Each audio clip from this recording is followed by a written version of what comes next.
I died in 1941, shortly after my daddy went off to war. I was just 15 and already sick when he was drafted. I think Mama knew I wasn't going to make it, and she begged Daddy to find a way out of the draft.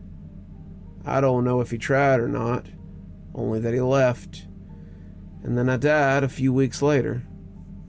Mama took it hard. I watched her fall apart from behind the walls of our house. It was, at one point, a nice house. Then the letter came, saying that Daddy was killed by a Nazi's bullet. Mama couldn't take that at all. My Aunt Charlotte took Mama in to live with her, which probably saved her life. Sadly, I've lost touch with Mama since then. I suppose odds are pretty high that she's dead too by now. I think all the heartbreak around Daddy and me dying trapped my soul in this old house. And since Mama never sold it, I doubt she could have borne to. No one ever moved in. If she's dead, she apparently didn't will the house to anybody. It's still abandoned by all but me. It's a little ways out of town, trees and bushes that were just saplings when I was breathing are big, wild things now. They've never been pruned, not once. I can't go outside the house to have a look, but I bet it isn't even visible from the road. I'd guess the bank owns this place now, and they've just decided to let it rot. You know what, though? I'm glad. Because being in an old abandoned house is the only way I get to have any fun. How? The teenagers, friend. Teenagers started sneaking in here on dares back in the early 90s, right as the paint was beginning to peel. First, they threw rocks through all the windows. I didn't appreciate that, although I could see the fun in it. I haven't aged a day since I died, so I'm still a 15-year-old spirit. The very first pair who actually snuck in here were a couple of guys just older than me who were dared by their giddy girlfriends. As they crept around, these guys were whispering about whether or not the house was haunted. So I slammed the door and sent them running and screaming. Over time, I gave this place a reputation as a bona fide haunted house. Round October, each year, kids come, from other towns even, to experience my knocking and slamming. They all thought they could handle it, but I sent every one of them scurrying off. Something changed in the early 2000s. The teens started seeming less afraid of me, more curious. I couldn't scare them off as easily, which was fine since I enjoyed having them around. But they also started trying to talk to me. They bring in tape recorders and cameras to try to capture the stuff I do. I was always careful not to make anything move on camera, though. I liked how everyone else just had to take the kids I scared at their word. Providing proof of myself would have ruined the mystique. Some of the teenagers brought weird energy into the house. It was like having somebody track mud across the clean floor. Except instead of mud, it was anger, depression, jealousy, all sorts of ugly things. One thing you learn when you're dead is emotions are very tangible. They have a charge like a magnet or a battery. The right charge gives me energy, makes the house sort of hum. Some of the teens call it the house's aura or vibe. But if you bring the wrong charge in here, something too negative, messes everything up. I feel tired. The house feels older, and sometimes I can sense things moving outside. I don't mean outside like in the yard. I mean outside my spiritual periphery. See, ghosts like me are not the only type of spirit. There's some really dark stuff out there. Those dark spirits, well, they're attracted to negative energy. I sense them lurking, feel them sniffing out the anger and jealousy and sadness in here. Sometimes I wonder if I'm the only thing keeping them out of this space. I am, in spite of everything, a pretty positive guy. There's one object which I will never ever allow into this house again. Whenever I see one, I immediately do something really scary, like make footsteps right behind the teenagers or brush at their hair. I do whatever I can to get them out of here. The object in question is something called a Ouija board.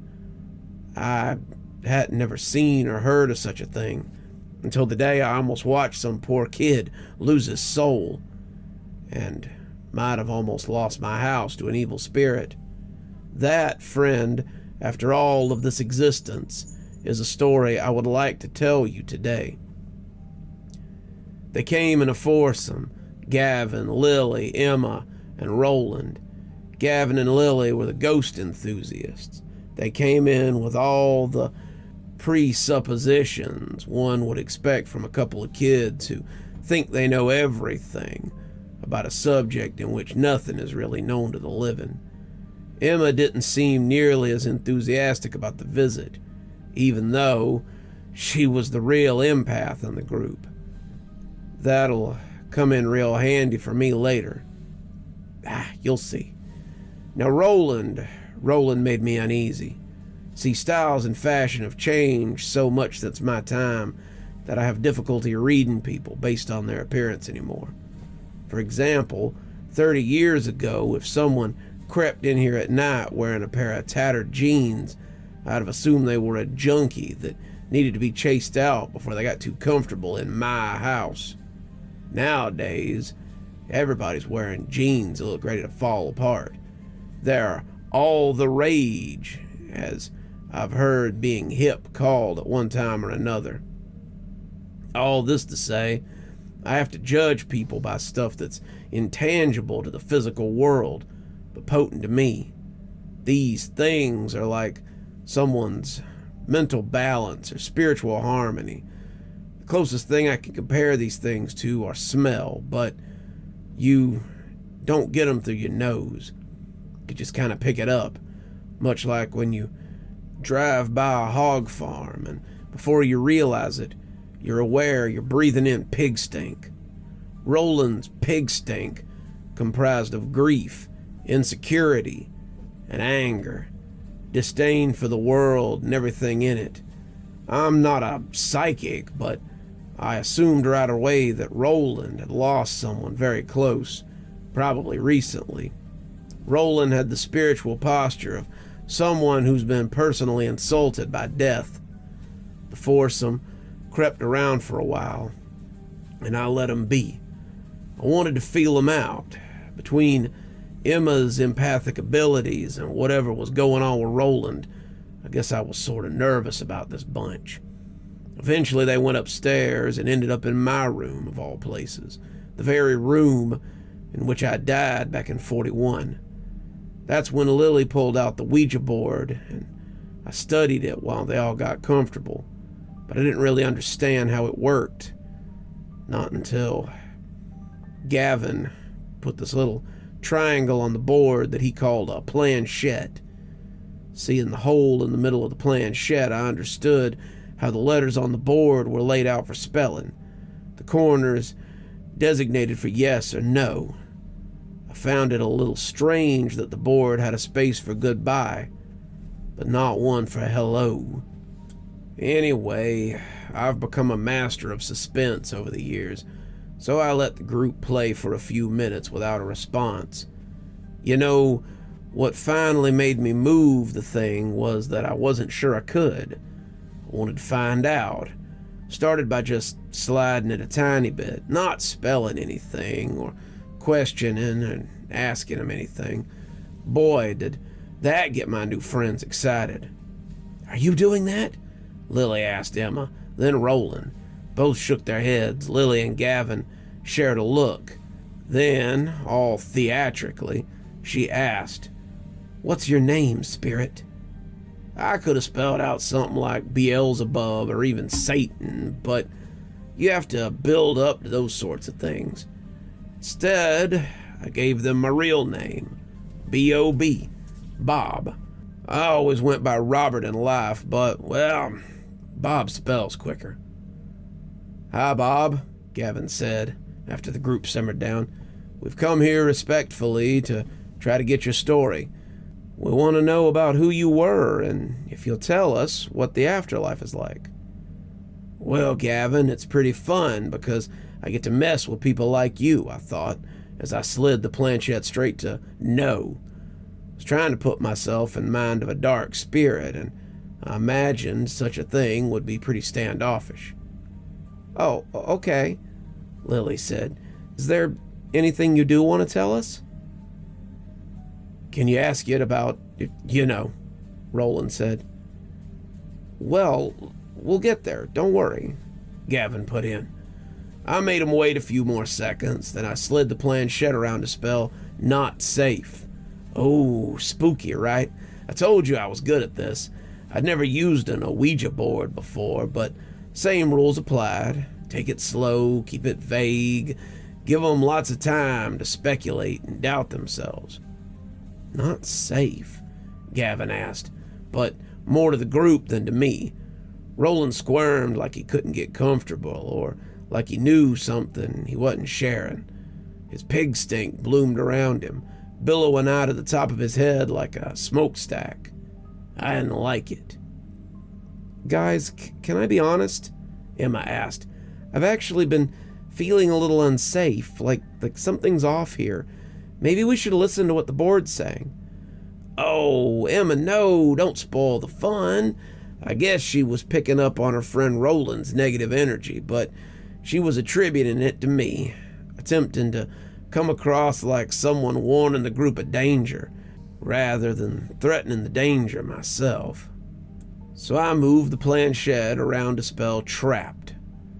As the group clamored about what that might mean, I decided to shake Gavin and Lily's confidence. I hovered over them both, plucked one hair from each of their heads. This took an immense amount of energy from me, but it was worth it. Both folded neatly in half on the floor.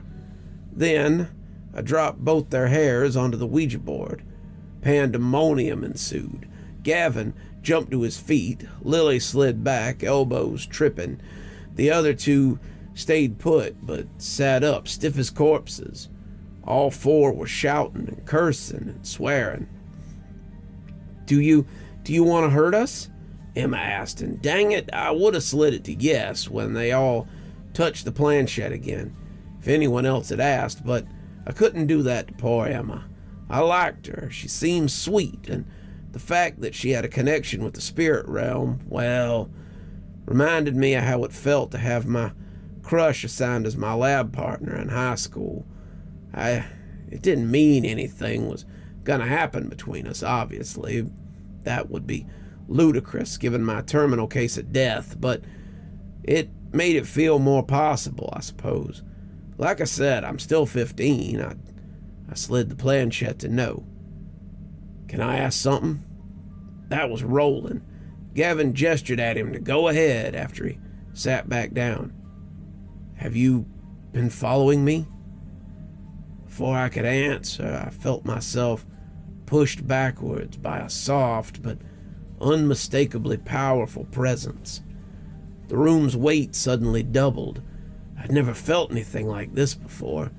I'll never know what the living teens felt, but they all removed their hands from the planchette and leaned away from the board at the same moment. I stretched forward to move the planchette, realizing only later how that might have been the scariest thing I did that night. They all sat transfixed as I pushed the planchette around to spell careful. I wasn't trying to scare them, but I did worry a healthy dose of fear might be appropriate. I sensed movement from Roland's direction. He was looking down, staring at his own chest. Emma watched him closely.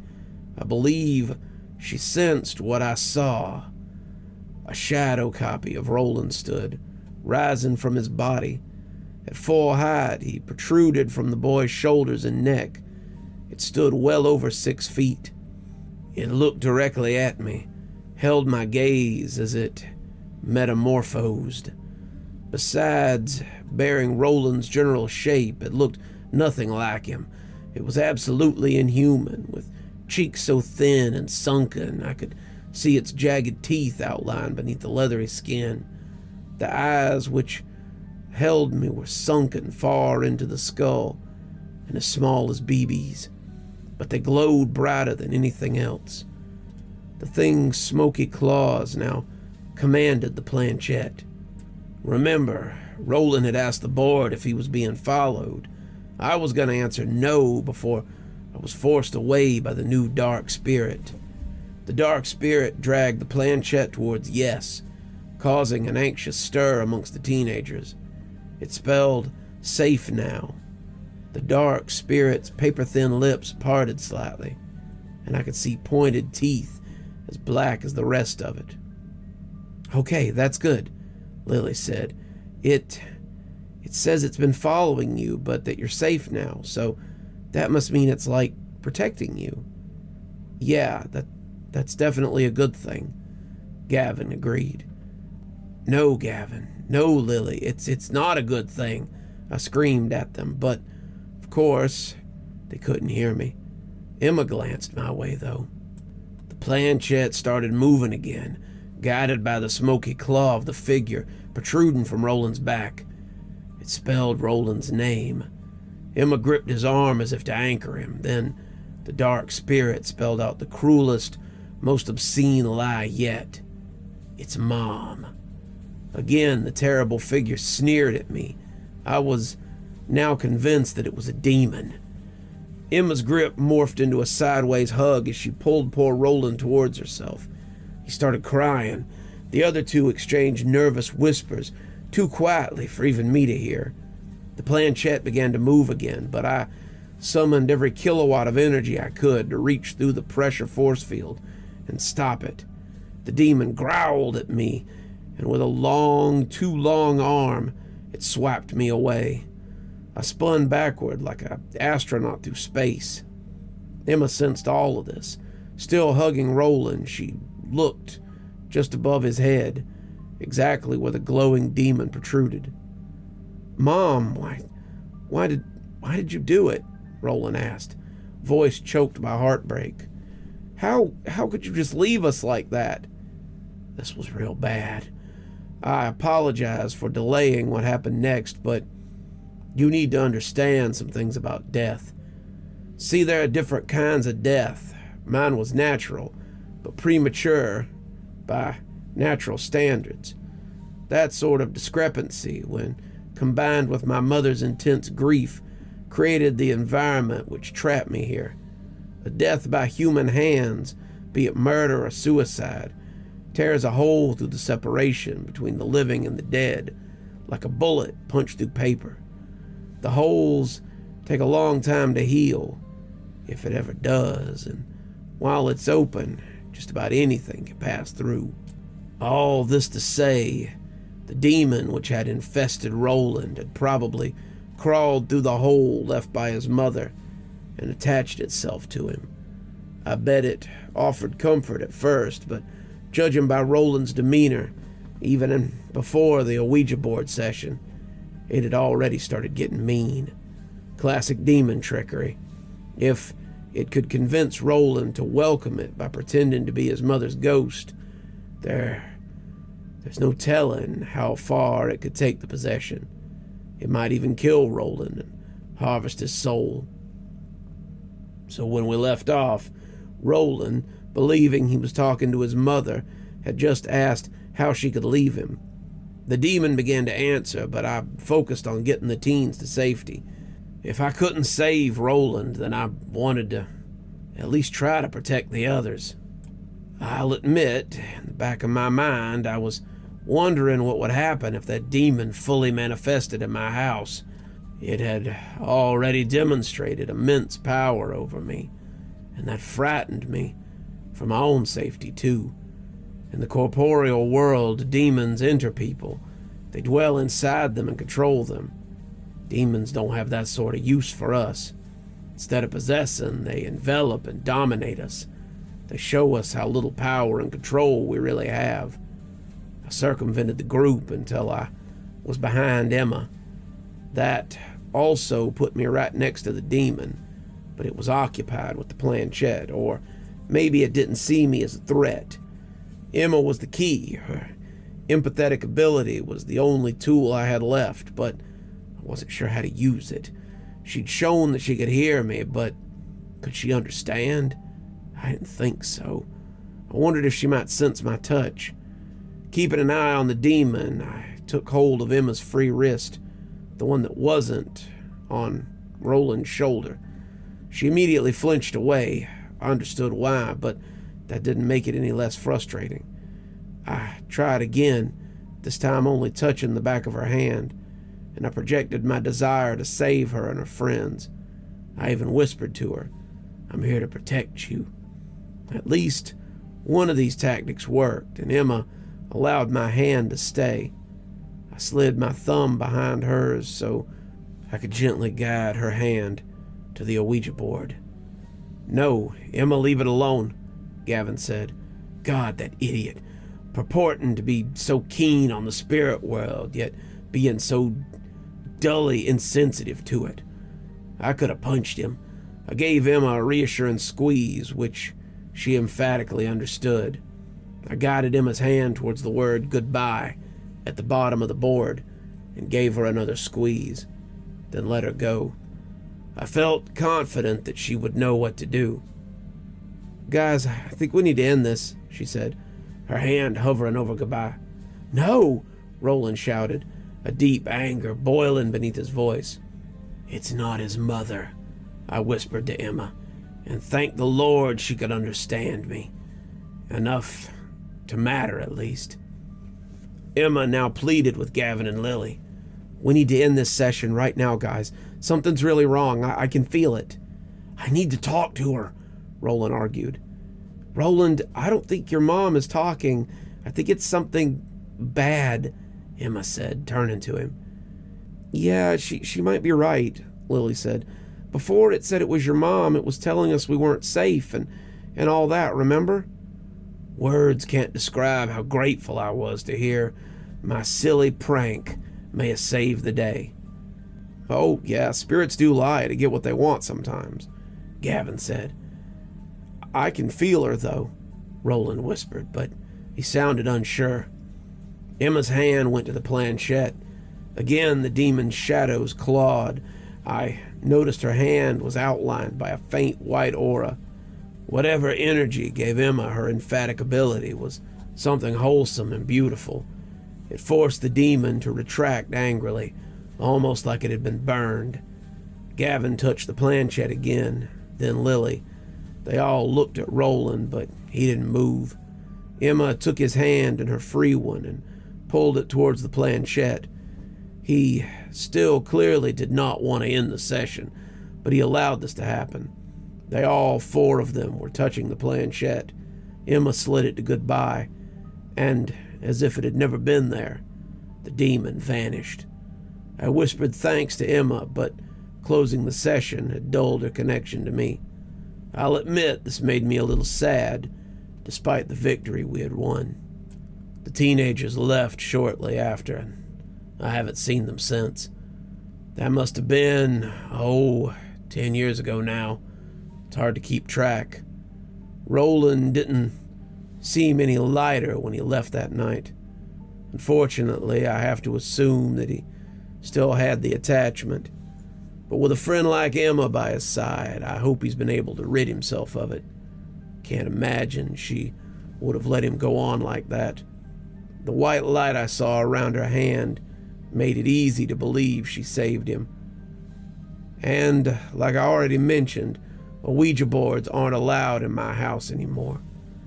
These days, kids are using all kinds of electronic equipment, though, and the Ouija board seems to be getting less popular. That's good. You just can never know what's really talking to you with one of those things. It could be a swell guy like me, or could be something much, much darker. It's best just to keep those channels closed. You can't ever really know who or what is speaking to you from the other side.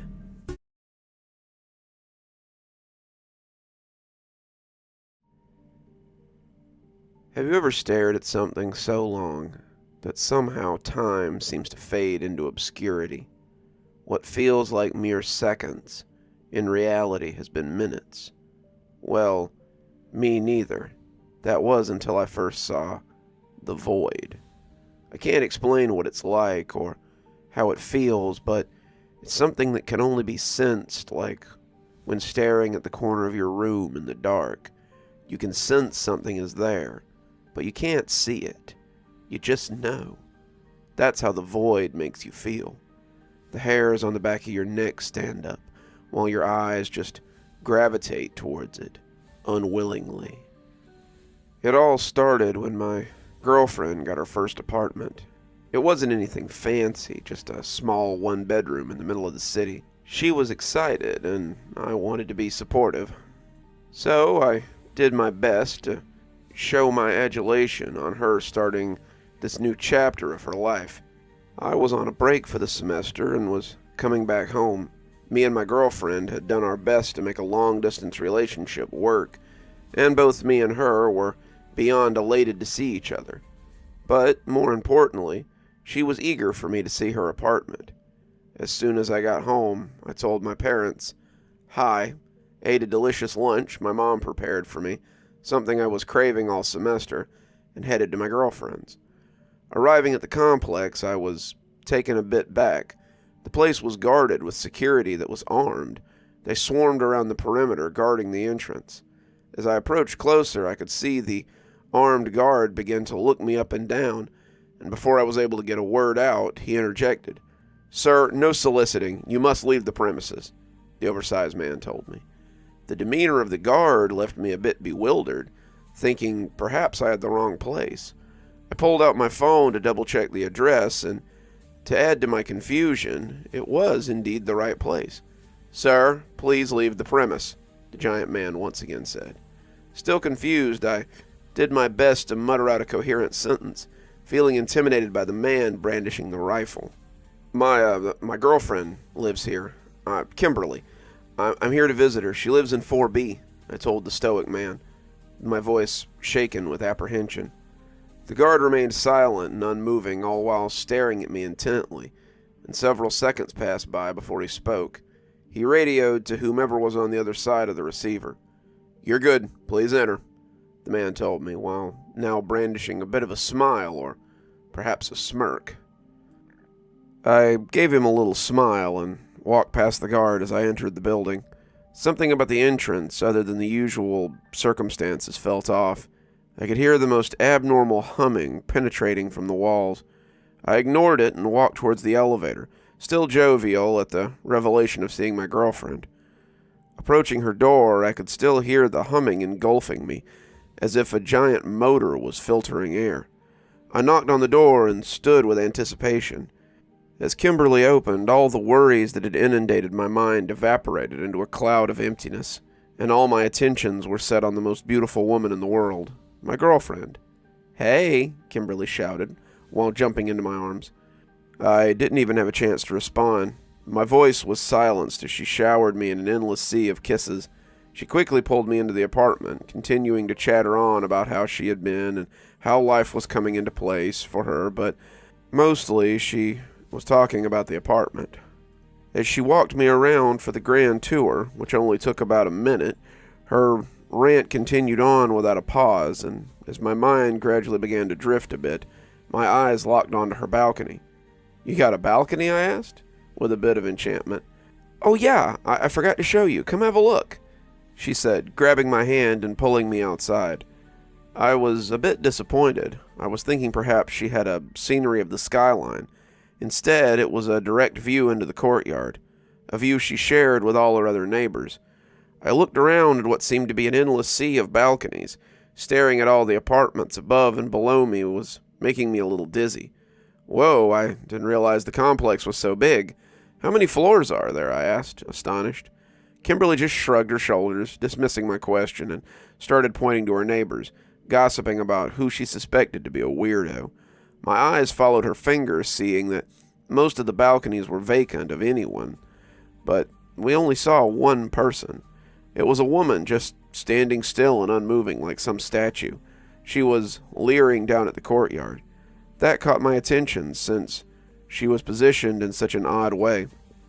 I looked down to see if I could make out what she was seeing, but to my dismay there was nothing. What's she staring at? I asked rhetorically. Kimberly abruptly stopped talking and realized who I was referring to. Huh, I don't know, she told me, practically dangling over the top of the guardrail as she tried to figure out what the lady was gawking at.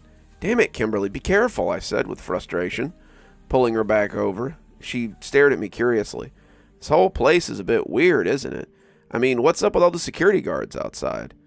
I could see Kimberly's charming eyes drop with disappointment due to my criticism, her arms grasping at her waist with frustration. So you don't like my place? Thanks. Those guards are here because some politician's kid lives here, or something like that. Honestly, it makes me feel safe, she told me, as she turned to walk back inside. I felt a knot turning in my guts, knowing that I'd hurt her feelings. So I approached her as she was still turning away from me and embraced her, kissing her neck. I'm sorry. It's a great place. I guess it's just weird being back. I don't know, I said as I caressed her tenderly. She turned and looked at me with those enchanting emerald eyes. I could feel my heart skip a beat when she smiled. As night progressed, I tried to brush off the weird encounter with the balcony and just enjoyed myself with the love of my life. As we watched movies, I stayed the night and found it difficult to sleep. I lay in bed staring up at the ceiling as my girlfriend breathed deeply in her slumber. It was that humming. I could still hear it. I got out of bed and walked into the living room, grabbing at my head, feeling an intense pounding permeating. The sound seemed to be coming from outside. I walked towards the balcony cautiously and slid the glass door open, the moonlight showing the complex in a vibrant blue tint. I stepped out onto the balcony, hoping that the fresh air would relieve some of my anxiety. Instead, I was presented with the most frightening sight. The lady from earlier was standing on the same place, staring down at the courtyard. Ma'am, are you okay? I asked, directing my words towards the woman. She remained still and unresponsive, the surrealness of the situation sending a chill down my spine. That's when my caution morphed into a bit of terror. Through my peripherals, I noticed that there were now more neighbors on the balcony, all standing in that same emotionless stance. I turned to get a closer look at the others and realized that they too were staring down at the courtyard. As I stared at them with disbelief, one man turned his gaze to me, catching me completely by surprise. His expression was riddled with pure terror, defeat engulfing his eyes as they glistened in the moonlight from tears. I could feel him whispering something to me from across the courtyard, and as my brain did its best to put the words together that he was mouthing, I soon realized he was asking for help. I stepped back into the apartment, horrified, my retreating away from the moonlight balcony. Hey! I practically jumped in the air like a scared cat, my girlfriend having startled me. What are you doing? Why'd you get out of bed? Kimberly asked. I remained quiet for a few seconds, trying to recover my breath as it had escaped me, my heart still beating 1,000,000 miles an hour. Sorry, I couldn't sleep. That humming was bothering me on the balcony. Again with the balcony. Just don't go out there if it bothers you so much. What humming are you talking about? The air conditioning? Kimberly asked angrily. I understood that she must have felt I was criticizing her apartment, so I didn't respond. We just went back to bed. The next morning, I went back to my parents' house under the guise of wanting to spend some time with my family. Well, at least that's what I told Kimberly. In reality, I couldn't spend another minute in that horrid apartment. Just thinking about what had happened last night made my skin crawl, and I could feel a wave of relief wash over me knowing I was far away from that place, away from those people. Days passed, and it quickly turned into a week. My mother became curious as to why I was no longer spending time with my beloved girlfriend. I don't get it. Summer's almost over, and soon you'll have to go back to school. Why don't you spend the last week with her? Or did you guys break up? I didn't know how to respond. In all honesty, I hadn't even talked to Kimberly in weeks.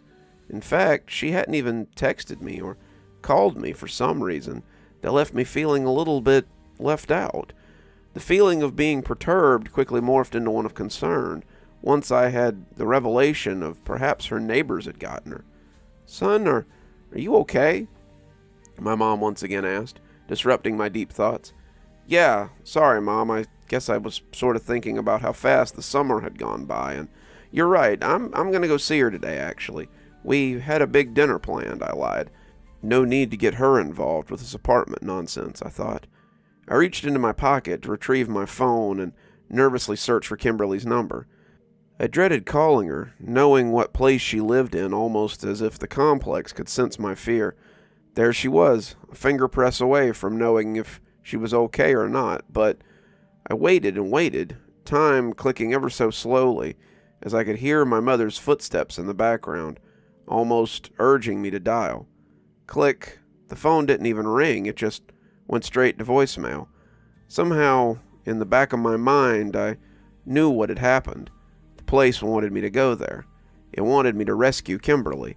As I stood still, lost in my own contemplations, I couldn't explain anything other than divine intervention took control of my limbs, and with haste I made my way out the door into my car. I was going to save the love of my life. Arriving at the apartment, I noticed the armed guards were no longer present. I didn't see any movement of life outside at all, in fact. The complex was desolated. I could hear that dreaded humming from outside, the sound that was getting louder. I almost regretted my decision to come back to this place, but I had to save Kimberly. I cautiously made my way up to her apartment, and to my dismay, the door was wide open. The apartment was absent of sound or any light, darkness protruding out into the corridor. "Kim, are you there?" I called out. I breathed in deeply, swallowing my trepidation as I walked into the apartment. As my eyes adjusted to the dark, I wandered around, still calling out for Kimberly, and that's when I saw her. She was out on the balcony. She stood unmoved as her body cradled back and forth in one place, as her head was positioned down towards the courtyard. I quickly ran to her, grabbing her shoulders and turning her to face me, but her gaze was vacant. Her eyes glazed over. "Kim, answer me. What happened? Snap out of it," I demanded, as her tears began streaming down her face. She remained unresponsive, a bit of drool sliding down her chin. She was completely gone, and all I could do was embrace her, crying, wishing that she would come back. That's when I heard her voice. It was calling me to the courtyard. "Kim?" I whispered out, utterly confounded. I carefully looked over the balcony, my eyes crawling as it gazed down at the dark courtyard. All the neighbors were still in their same positions. That's when I finally saw it. It was something I'd never seen before, some sort of chasm that glowed. I don't know how I couldn't have seen it before. "I'm down here. It's beautiful. Come down here with me," Kimberly's voice told me. That humming, it was coming from that void, and now I couldn't look away, as I just kept staring into it. "Kim's down there. I just want to be with her. I don't know how long I've been staring at it, but if you ever hear a humming, just know it's coming from the void, and whatever you do, don't stare into it."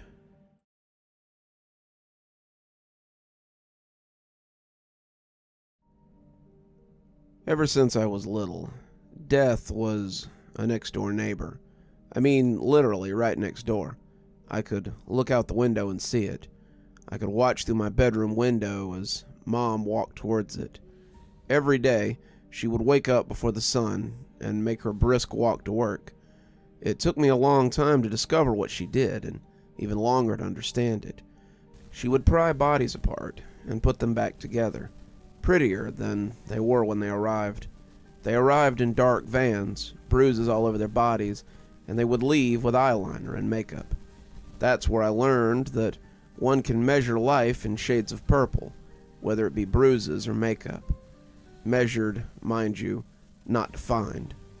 So naturally, that's where I saw my first body. I'd try to sneak in now and then, and I guess I was never successful. Mom always thwarted me, but eventually, I just wore her down. It was too much being the mortician and the security guard. So there he was, a fairly innocent death. He looked so natural, but just a little less. I always thought I would take after Mom, and for a while I was on track to. I'm not even sure how I got sidetracked. I enjoyed making Mom's job look nice. She always kept it so dour, and I had wanted to spruce up the place. I felt fulfilled when it all came together, and I felt like I normally do, just a little more. I did it for my house, then I did it for my mom, my friends, my neighbors, and before I even knew what was happening, I was trying to convince people to buy a house. My houses sold, and people took notice of how I put them together. I guess, if I were to be poetic, that's how I took after Mom. I took these houses, the remains of them, and dolled them up as best I knew how. I made it look nice. So nice that you'd never know it was dead at all. For a long time, I thought that when people died, that was it. No ghosts, no heaven or hell. It was a snap, and you were just gone. Like a house. When the furnace goes out, when the walls rot away, and the spider webs consume every window, I thought the house was gone. I know now that's wrong. Despite working with my mom for many years, I never entertained the notion of ghosts. It wasn't until the house on Wilbur Street that I changed my mind. I won't go into too much detail, but that house was its own beast.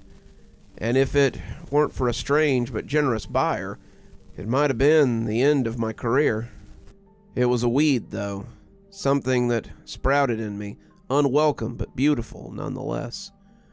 A world you might not have ever heard of. A world that probably, if not for what I'm telling you now, you would likely go your whole life without knowing about. In the housing market, there exists a small but dedicated sect reserved for the enigmatic influential, or even the nefarious.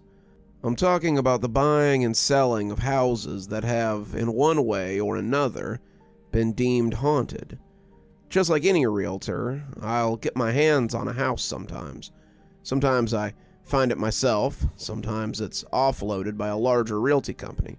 Regardless, I'll go in, make the house look as nice as possible, just like I would with any other house. That was before I discovered this unofficial and morbid market. Unlike an unafflicted house, however, I would research and experiment. With enough research, I can gather information on who perished within the house and the cause of death. I also need to be mindful of people who lived in the home but had relocated, as spirits can travel back to where their emotions were the strongest, like a magnet pulling in metal sand. After gathering the information, I conduct my small experiments. The severity and nature of the haunting need to be distinguished and defined before I can even list the house. Something you might not know about most hauntings is how consistent they are. Sure, the activity will alter, but it will happen over and over. I've had houses you could set a stopwatch by. I use a marker to outline cups and dishes in order to check if they've been pushed. I take pictures of each room every hour, on the hour, so I can meticulously comb through them. Something you may or may not know about typical hauntings is they can be boring. Rarely do you come across an outwardly aggressive home. And when you do, the type of people that buy those, it's not my place, but it's troubling to think about what they might want the home for. That's neither here nor there, though. Haunted homes sell to many people. You have eccentrics and ghost hunters who want a place for entertainment. There are people who practice the dark arts, though you can typically sniff out the wannabe types. There are even people who just really need a home and try to get a cheaper deal. Depending on the haunting and its interest, sometimes they do. You have to call it a loss at some point and lower the price just below market value. That's how you do it. That's what this house was, I thought. Another suburban home I was going to take a hit on. Boy, was I wrong. Of course, that's how tales like these come to be. If I was right, if all I ever saw was a coffee mug move across the counter, then you'd never hear a peep out of me. The house was on Carter Avenue. If you don't know which Carter Avenue out of the hundreds that likely exist, then yes, you're not meant to. I got it for a bargain from my peer because, well, it was a house that nobody had high expectations for. There wasn't a history of violence or any mention of the occult, just a younger couple that passed away in their sleep. Carbon monoxide leak. To me, though, the house was lovely, if not for a small string of reported activity. The house could have been sold on its merits. It was in a quiet neighborhood. Everything looked new and had been taken care of. It was a picture of suburban living. So I hedged my bets and thought I would just make the house look like a proper home for anyone looking to buy. It took a while, an uncomfortable amount of time, before I'd got a bite. While I toiled away looking through photos of the house's bedroom, my phone buzzed. It was a buyer. A young couple looking to buy their first home. The woman on the phone beamed about starting a family of their own. So we set up a date to meet, and I plunged further into Carter Avenue. As bizarre as it is to say, I wanted to make sure the haunting was child-friendly. No loud noises or aggressive movements, you understand. For the most part, though, the house was quiet. Sure, there were signs, but the haunting was so mellow, you'd never know it if you weren't looking for it. A slight push that would move a cup from its outline. Pictures on the wall that would go askew, and a penny was even pushed off the counter. That was all, so, just enough. It was just enough activity for it to make the difference between haunted and natural occurrence. Maybe I should have had my wits about me in that regard. Though I know, when I offer myself grace, there's no way I could have known it was anything other than a run-of-the-mill haunting. The day of the showing plays in my head from time to time. I always go back to when I was starting down the hall. It was right before the couple was supposed to show up. I stopped at the top of the stairs and looked down the hallway. It led to all the bedrooms and had light bleeding in from each. The sun was gentle and warm. It created a vignette in the hall. At the end of the hall there was a picture hanging above a small table, decorated with various books and a small fern. The picture was an oil painting, a stark mixture of black and white. Upon seeing it initially, you'd assume it was nonsense, a Rorschach test of sorts. If you took the time to soak it in, though, at least for me, I made out the picture. It almost always looked like an animal with a wide-open jaw, a howl of anguish. Once I made out the mouth, the rest followed suit. Maybe the face was meant to be beautiful, but it looked straight out of hell to me. It felt crooked. It, however, was a painting in the home that the haunting hadn't affected. To the naked eye, the painting was perfectly straight, lined right up to the surface of the table under it, but it felt crooked.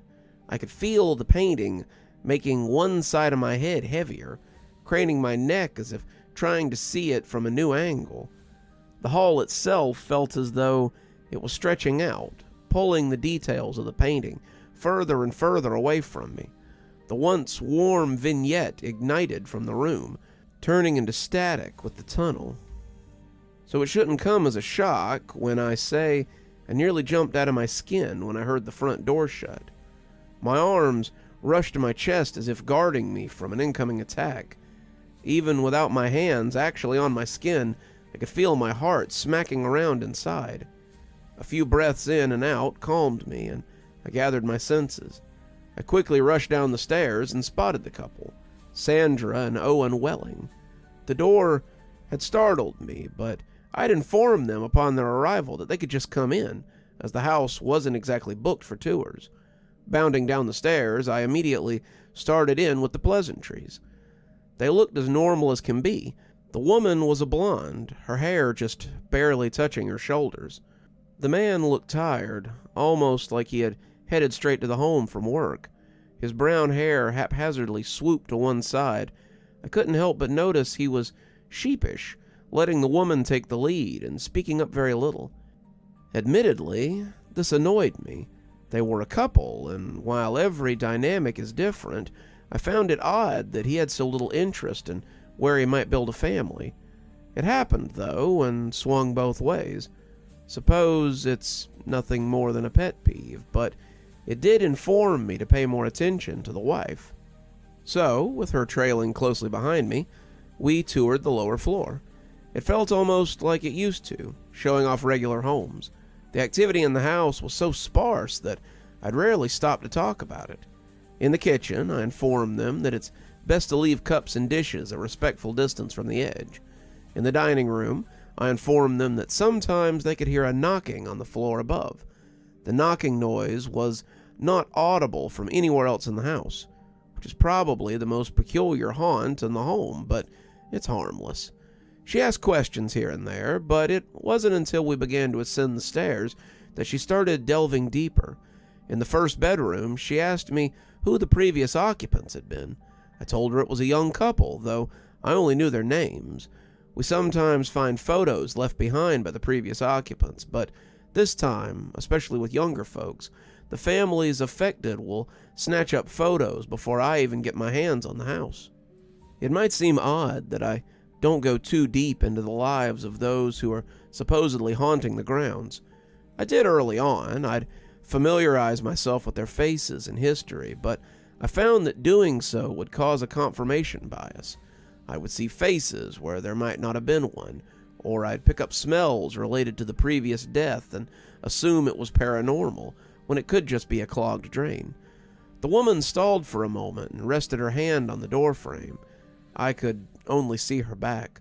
The sun beaming through the windows wrapped a glow around her thin figure. "It's cold." I hardly heard the words when she spoke them. They were distant, like they were afraid to leave the room. She was right, though. It was cold, and noticeably so. The house was monitored for temperature variations, but nothing so severe. The skin on my arms prickled. I thought the cold would have made me shiver, but after taking in the new chill, I realized my pocket was buzzing. I ignored it, realizing the man had drifted out of sight, though only barely. He stood in the hall, looking at the same painting that had mesmerized me earlier. "This would make a great nursery," the woman said, her voice louder this time, but still distant. I was watching the man, though, his arms sheepishly jostling from side to side like he was fidgeting with something. A tension had built in my chest, partially from the cold gripping my lungs. Reaching into my pocket, I quickly retrieved the phone, intending to ignore the call as the vibrating was audible. "Oh, absolutely. It's great for sunlight in the mornings," I replied, glancing at her as I spoke. I glimpsed the same silhouette before returning to my phone's touchscreen, and just like the painting had before, the illuminated screen stole my attention. I couldn't have been more than a minute, though. Despite how long it felt, the clock in the upper right corner didn't change. An incoming call. The sensation of the phone rattling in my hand acted as a warning bell, a siren of things to come. Incoming call from Sandra Wellings. The words couldn't have felt heavier in my hands. Her voice, when I picked up the phone, couldn't have been louder in my head. I listened to the woman on the other line apologizing. She was embarrassed. They had fallen asleep on the couch and had no alarm set. She was asking me if they could still come by or if I wanted to reschedule. A reply, no matter how desperate I was for it, did not come, and as Sandra continued bidding for my attention, I could only look down the stretching hallway. In the deserted hallway, the only object present was the small white plastic dish and 2 batteries lying nearby. Suddenly, I became horrendously aware of the figure that was in the doorway. I couldn't see her as I started down the hall, but God, could I feel her. Her presence felt so stifling, I thought I might fall through the floor.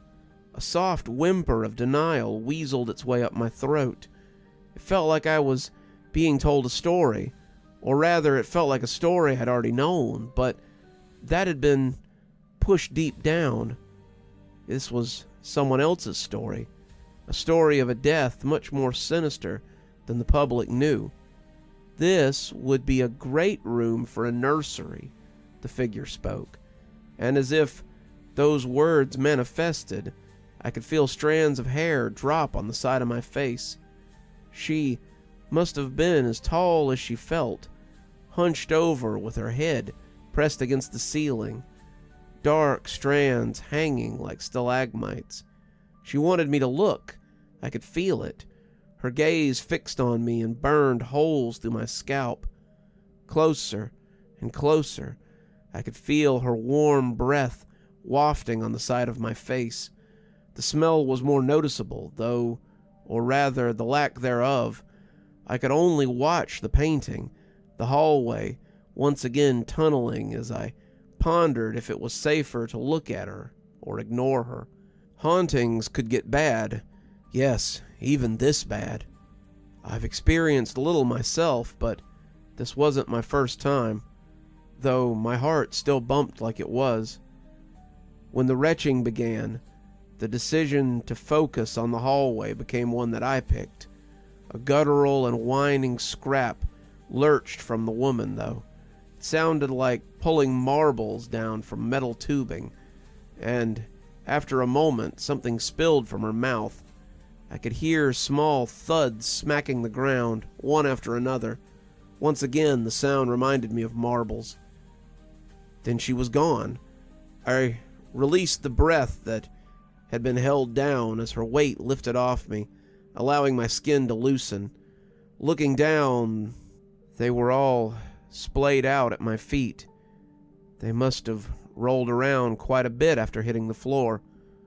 A portrait drawn with AA batteries, a tale of heartbreak, scored by the chiding of a baby. A soft whine, much softer than the woman's.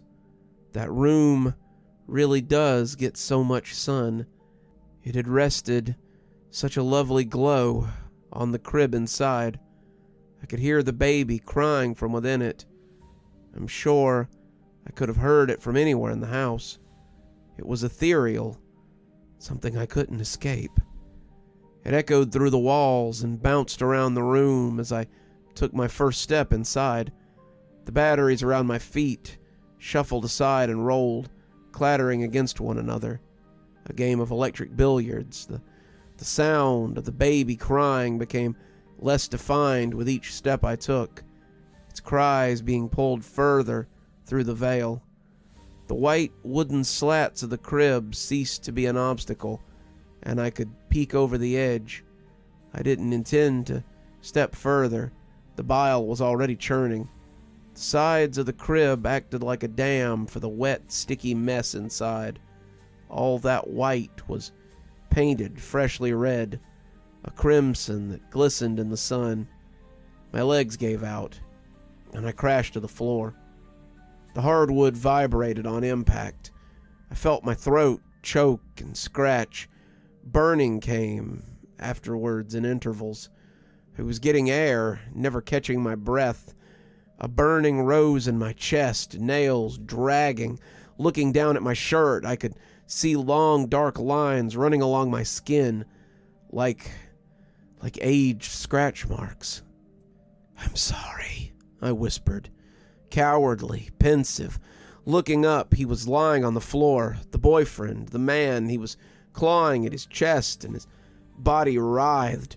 The veins in his eyes crept towards the pupils like vines. His eyes rolled up, his gaze reached far above his head. This mess of a man, he was watching her, so scared of her now. She was looming over me again. All her hate and grief sat like a ball in my neck. All her unbridled horror wrapped around me, and I felt it. I could feel the hot, stinging tears running down my cheek. All that horror, waking up in the middle of the night, feeling how weak your body is. She must have known, or maybe she saw him taking them out.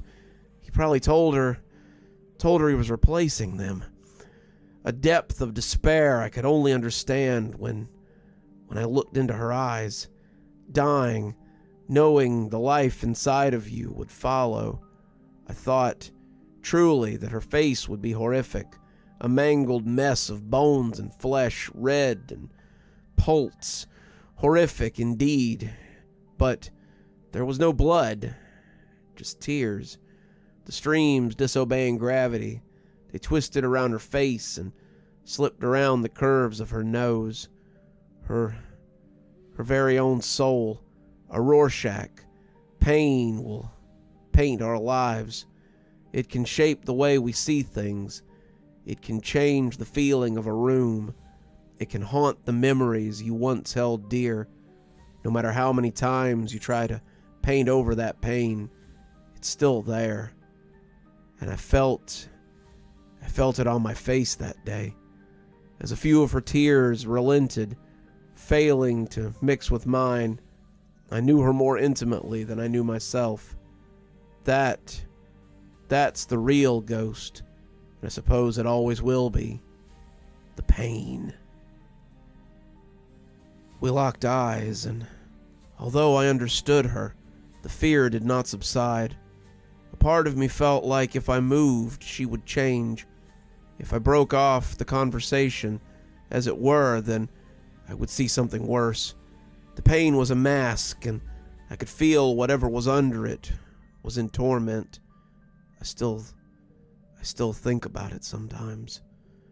The man was there in all his horror, face beet red and swollen, his throat ravaged with claw marks as he gasped for air, feeling as though he was being suffocated, regretting the decision he had made, probably telling himself in his final moments that he could have just left, and he was right. Of course, he likely died thinking of himself, and that was a moment of solace for me, that in his last thoughts he realized just how stupid he was.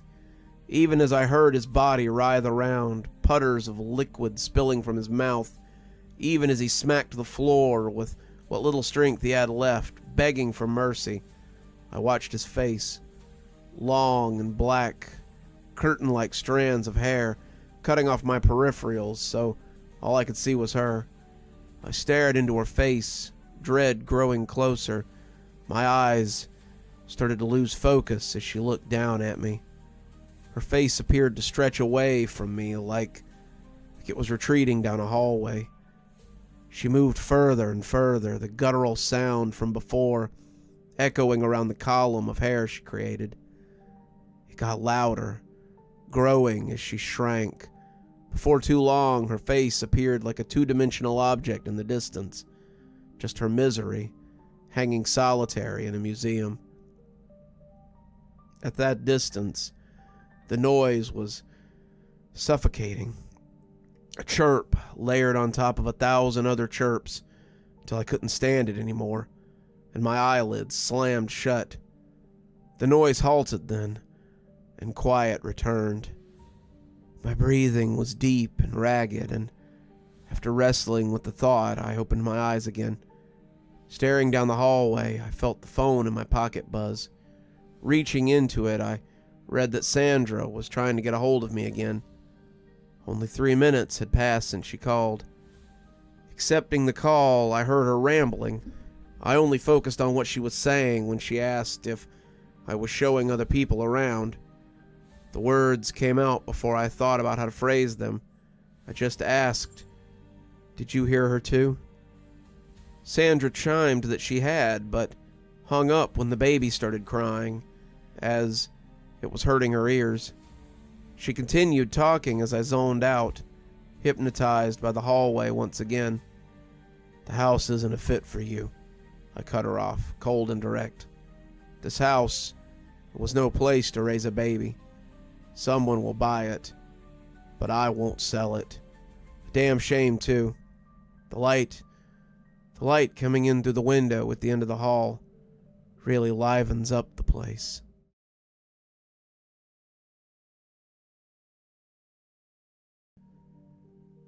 If you read this, do not try to find me. She's in the shadows, watching with burning eyes, anywhere and everywhere.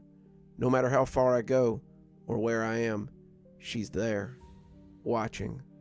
I'll try to explain what happened. It started with a walk in the woods.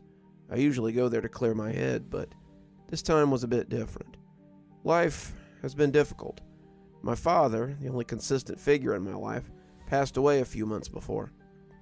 My relationship with my girlfriend broke down. I was working as much as I could, but I could never keep up with my debt. Life was becoming a landslide, and I had the intention to end it. What better place than the woods? It was a beautiful day. I went for a walk with a backpack filled with rope and a pre-tied noose. I found a tree off the beaten path I could tie myself to. I expected a dog walker would find me at some point.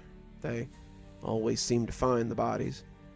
I was securing the noose to a branch when the puppy found me. I didn't recognize the breed. It had shaggy black fur with a faint silver ridge along the spine and beautiful, burning amber eyes. It looked at me and I felt ashamed. It seemed too young to be walking free in the woods, and it must have been lost. I untied the noose and climbed down from the tree. The pup stood waiting, its tail wagging. I knelt beside it and gave it a stroke of the head. It had no collar. He could have been lost or abandoned. "All right, boy, what are you doing out here?" I asked. He wagged his tail and licked my hand. There was some movement amongst the bushes. I called out to see if its owner was nearby, but got no response. The weather began to turn. Heavy gray clouds quickly filled the sky, and thunder rumbled through the trees. The air became thick with the storm energy. "We should get you somewhere safe," I decided, taking the pup back to my car. That was when I started noticing things were strange. The rain began to come down, drumming heavily on the car roof. The once beautiful day became dark. I decided to drive towards a vet I knew locally. If they couldn't take him in, they could surely suggest someone who would. They can check for a chip and maybe find the owners. I put the puppy in the passenger seat of my car. As I drove out of the car park, a flash of lightning showed something amongst the trees. A silhouette of a deer or a large dog, maybe, barely distinguishable from the shadows. I drove on. With the next lightning flash, the creature was closer, just off the side of the road. It could have been a man, or it was something four-legged but facing me. Two embers ignited in what could have been a pair of eyes. I didn't feel like waiting to find out what was watching me. I sped up and pulled out onto the main road. As I drove, the pup fidgeted in excitement, sniffing at the seat and playfully mouthing at my hand as I tried to hold him in place. I went to the vet only to find them closed. I searched my phone for dog rescue homes, but there was nothing nearby. "Looks like you're coming home with me, boy," I told him. I think he looked happy about that. Maybe I was projecting. Lightning flashed again. If I was going to take him home, I thought I'd better stock up on some food. It would require dipping into my overdraft, but at this point I didn't really care about anything but this dog. I stopped at my local shop and left him inside the car. At least I thought I did. While I was at the checkout buying a single tin of dog food and some treats, he appeared yapping at my feet. "You can't bring dogs in here," the miserable sleep-deprived shopkeeper snapped at me. I didn't. Sorry," I stumbled back. I scooped him up under my arm and went back to the car with my shopping. The door was locked. He must have snuck out before I shut the door. I was sure he was still inside when I locked it, though. I saw him through the window. I must have been wrong. I couldn't claim to be in the clearest state of mind, given my original plans for the day. I bundled him back in the car with the shopping. Despite not necessarily being a good boy, I told him that he was, and tore open the bag to invite him to a treat. I started my car, and there was another flash of lightning. It cast a shadow over the road where the thing stood, watching me, eyes burning. It was getting closer, close enough to make me afraid. I floored it, pulling away from the shop and into the road without even looking, my tires spinning to find traction. I checked the rearview mirror as I sped away to see if the shadowy creature was giving chase, but I saw nothing. I looked forward, and with a flash of lightning, It was there in the middle of the road. 2 eyes burning bright as fire hovered in the shadows of an old oak tree. The creature was at one with the darkness, appearing only in the shadow of the flickering lightning. In the brief moment of shadow, I could just make out faint wisps of eerie pale glow weaving through the void. My eyes were unable to make sense of the shapes. I jumped on the brakes, forcing the car behind me to screech to a halt. The puppy tumbled forward and into the footwell with a yelp. "What are you doing?" the driver shouted from behind me. I ignored him and helped the puppy back onto the seat. He wagged in excitement. I looked around for the beast, but there was no sign of it. The lightning had stopped. The rain was lightening now, and the dark clouds were rolling away as quickly as they came, letting the daylight through. The road before me was clear. The driver behind me sounded his horn. He didn't see anything. "You okay, boy?" I asked. He seemed unconcerned about anything that was happening in the world. "We should get home," I said. I drove through the town, wary of every shadow. Felt like I was being watched, but couldn't see whatever was watching me. Every flicker of light or patch of darkness put me on edge. Car headlights reflected off the wet road and cast images onto my mind. I began to doubt my sanity. I was heading home for shelter and safety, but I'd never felt safe there before. I lived in a room in a drafty old red brick Victorian house riddled with damp. I was overdue on rent to the landlady, Miss Whitaker, who was a harsh old woman hoarding money to take to the grave. She didn't allow noise or visitors, and she certainly didn't allow pets. Encountering her with the puppy in my arms was as terrifying as whatever was stalking me, because at least I knew Miss Whitaker was real. But there I was, the noose still in my backpack. I just needed to help out this dog before I could go back to my original plan. Why should I care about anything else? By the time I got home, the clouds had mostly parted, and we were getting the last of the afternoon sunshine. The daylight put me at some ease. I picked up the pup and its food and rushed into the house, hoping to get to the stairs before Miss Whitaker noticed me. Too slow. She appeared behind me in the gloomy hallway as I was halfway up the stairs. "Shouldn't you be at work?" she asked in a tone that was searching for a problem. "Day off," I replied without turning around, hoping she hadn't spotted the puppy. "Oh, I hope it's payday off. Rent is due," she said with suspicion. "Of course," I said, and continued walking upstairs. "What is that you've got there?" she asked. I turned to face her, resigned to revealing the puppy, but when I turned, the puppy wasn't in my arms. I looked around at the floor and saw no sign of it. Miss Whitaker had a ghostly appearance. Her gray hair and pale face were monochrome in the drab darkness of the hallway. She looked at me impatiently, and eventually I replied, "Nothing. It's just some shopping. Nothing too expensive, I hope. You need to pay my rent," she snapped. Then I saw it again. Behind Miss Whitaker in the shadows lurked the beast. Its flaming eyes drew up behind her. The shadow grew, almost submerging her in a shadowy void. For a moment, I hoped it would pull her in. Miss Whitaker said something, but I wasn't listening to her, concerned only with the specter in the shadows. I turned and rushed to the bottom of the stairs, but Miss Whitaker recoiled from me. I slapped at the light switch and the hallway brightened, the creature disappearing. Then I ran back up to my room. I slammed the door behind me and put the light on, then rushed over to the debris of dirty washing and litter to the window to pull the curtains open, exposing the remaining day to erase any darkness from the bedroom. I put the puppy on the floor and suddenly felt disgusted with myself.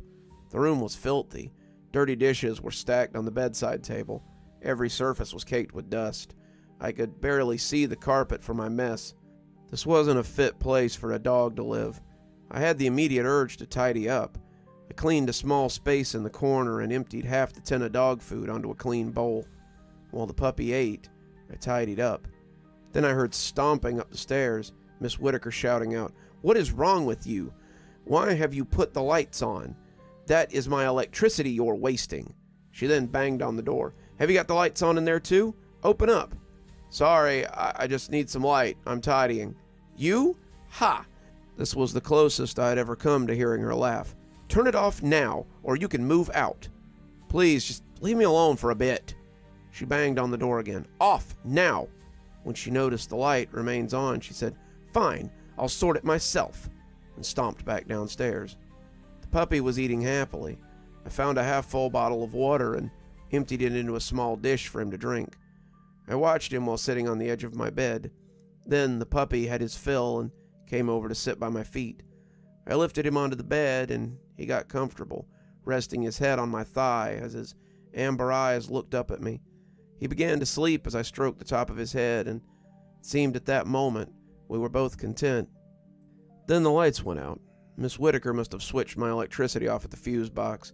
The fading daylight from outside the window was not enough to extinguish the shadows in the corner by the wardrobe. Flaming eyes slowly appeared from nowhere, as if the darkness was a doorway. The monster was in my room. I picked up the puppy and edged away along the bed.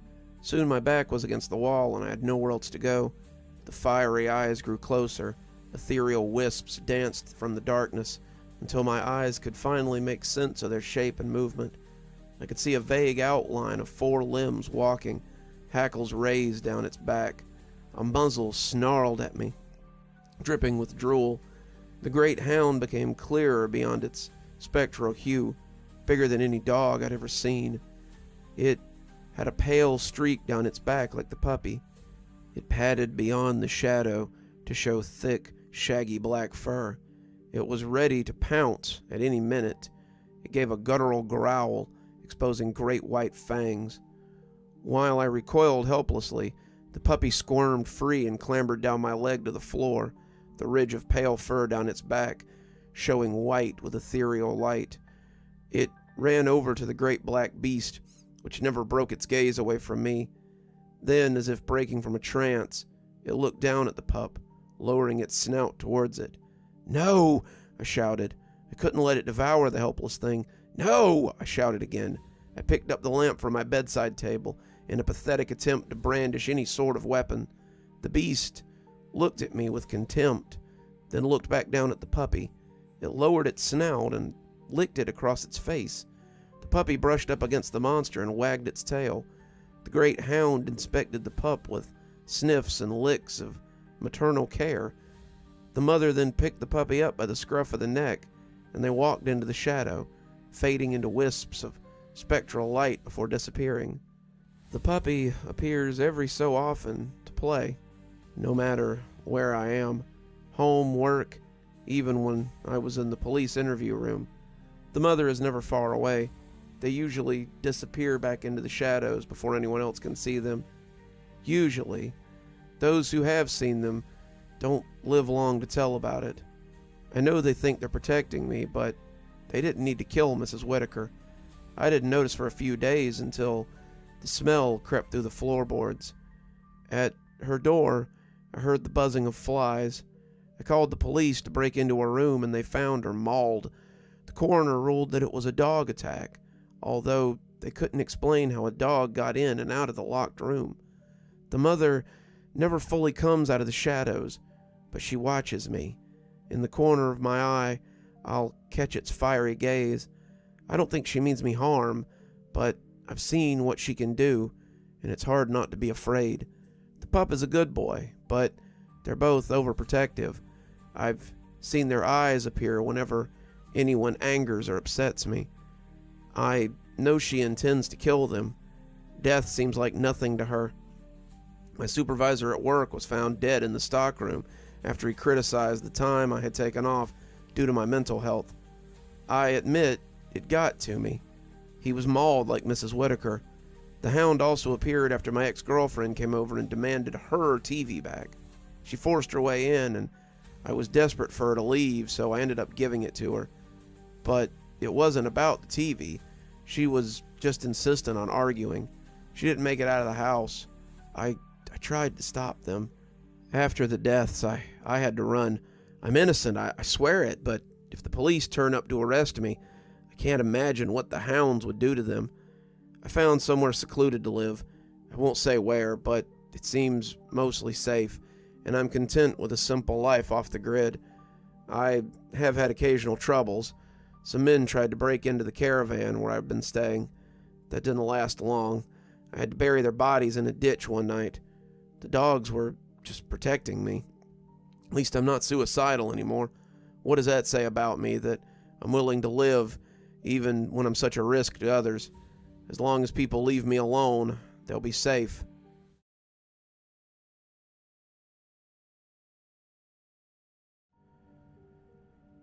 I don't have much time, so if things sound a little weird, just bear with me.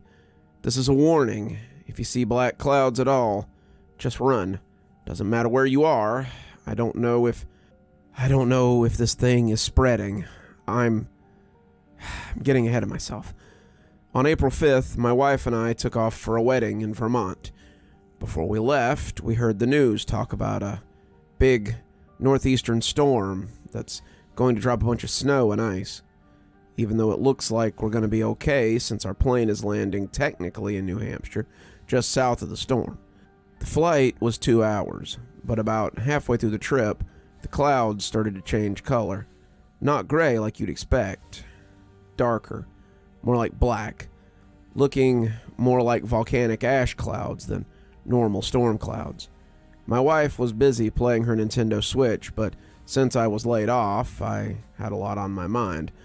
I was a little surprised that nobody else noticed it, but off in the distance, I could have sworn I saw something move in the distance. It was hard to tell. It sort of looks like a wing swooping through the clouds, like a fish that makes 180s at the surface. The pressure wake pushed the clouds outward, like something was coming and then changed its mind. It had to be a trick of the eye, probably. It had to be the sun hitting and reflecting away off the ash clouds. I shouldn't have been assuming they were ash clouds, but time proved me right. The pilot never made any announcement, and I didn't really see anything either, so I kept my mouth shut. Maybe if I hadn't, things would have turned out different for Courtney. When I looked away, I happened to catch one of the flight attendants staring at her.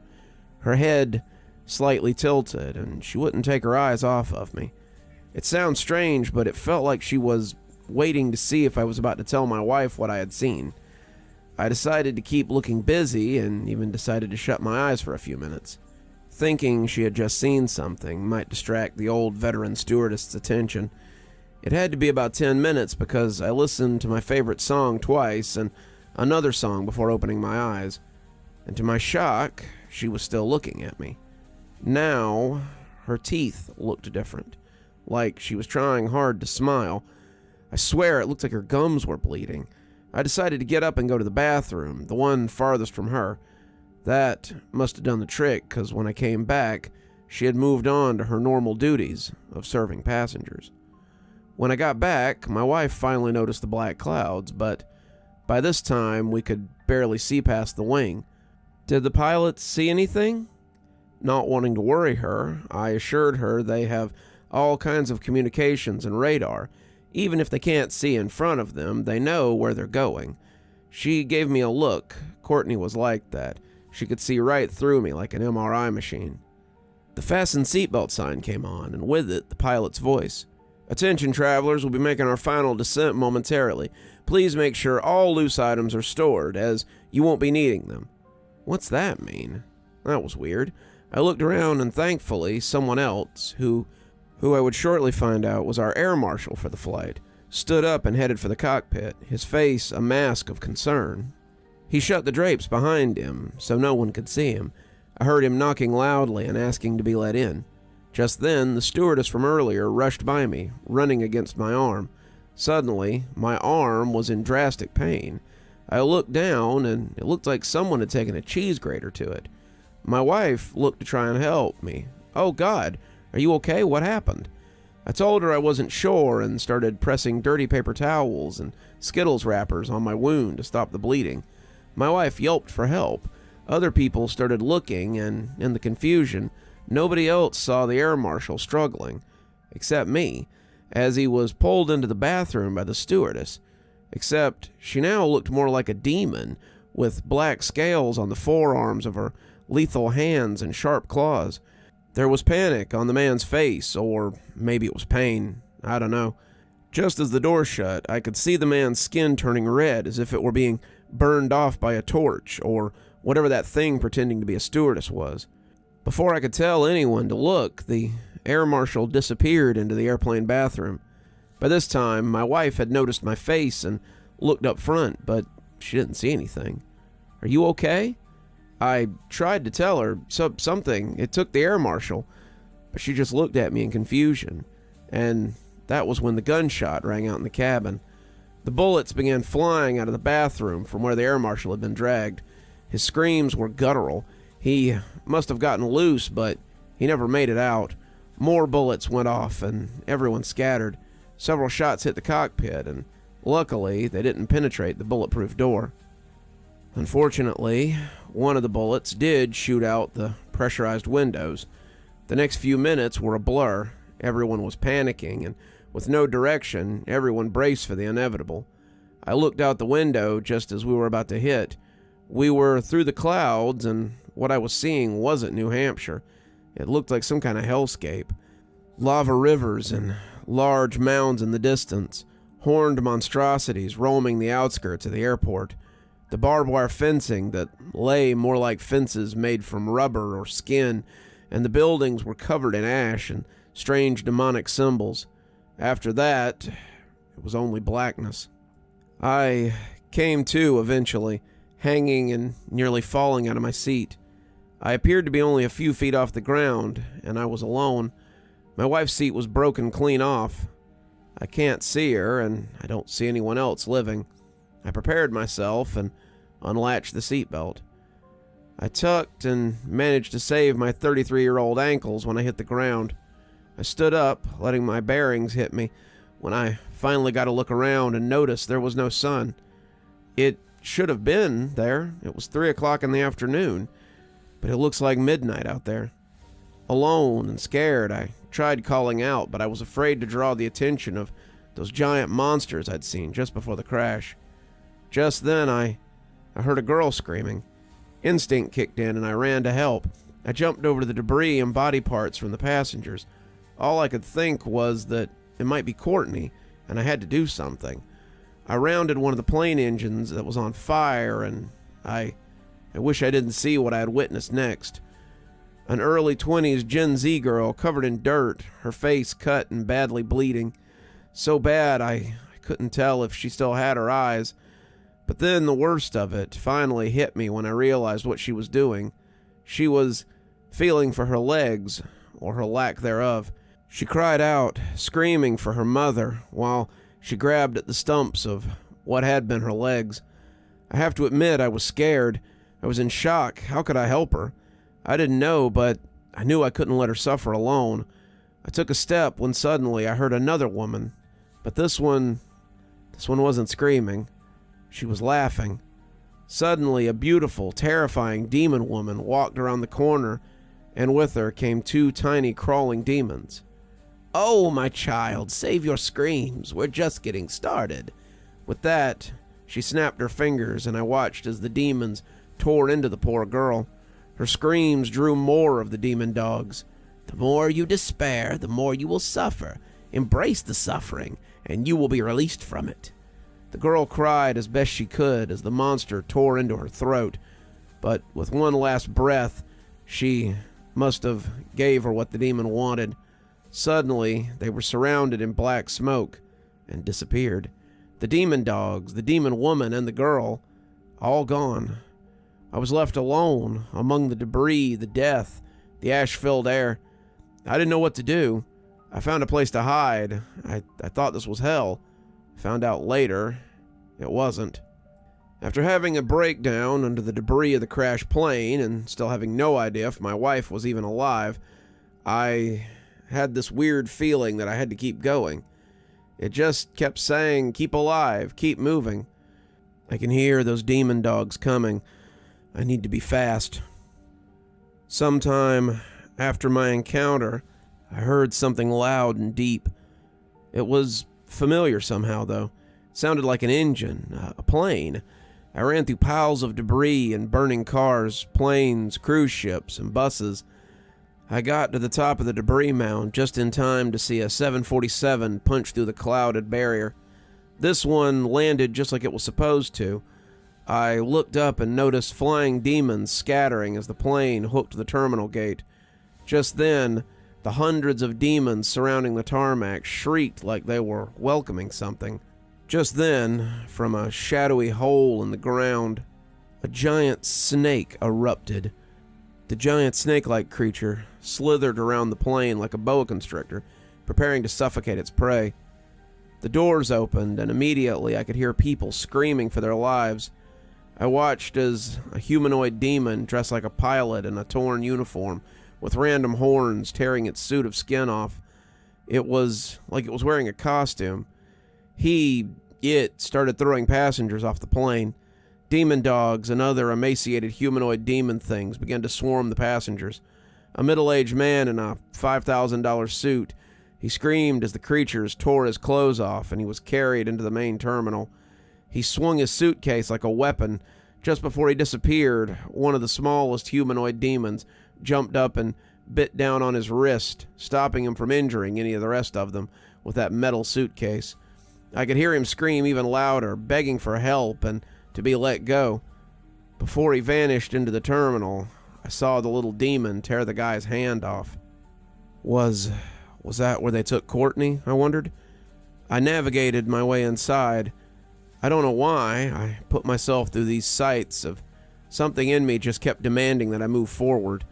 Like I had to see it. I watched as all the passengers from the plane, buses, the people who had just got lost on car rides ended up here. They were sorted onto paths that were surrounded by barbed wire. Come on, you meat sacks, it's time to get sorted out. Which one of you is one of us, and which one of you is for the meat grinder?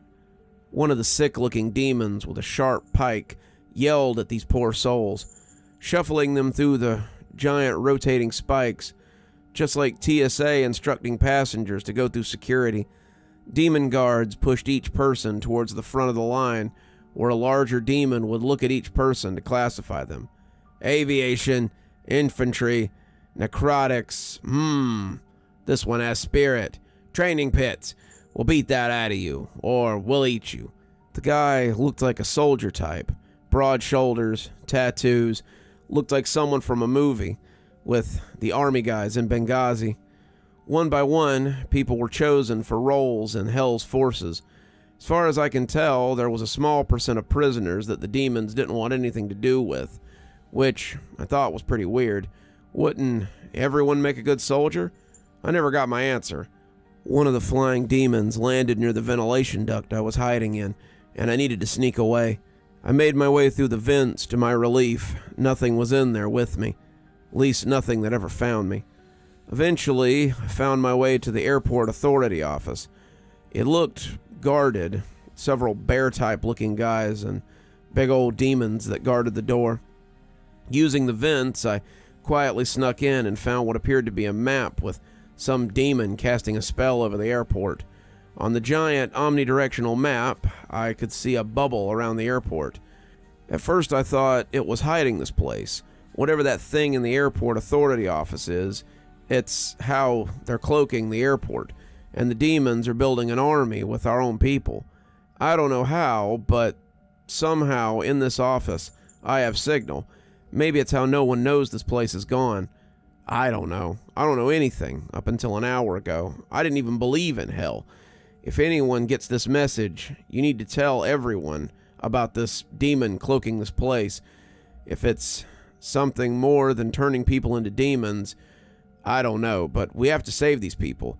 Every plane that lands is either adding more soldiers to the enemy ranks or enslaving more innocent souls. The worst part is, the planes are leaving. Who's on them? I don't know, but they can't be human. I'm gonna keep exploring. I can't explain this feeling, but something is telling me that Courtney's not far. I'm gonna find out as much as I can and come back here to relay what I can. This has to be the start of something.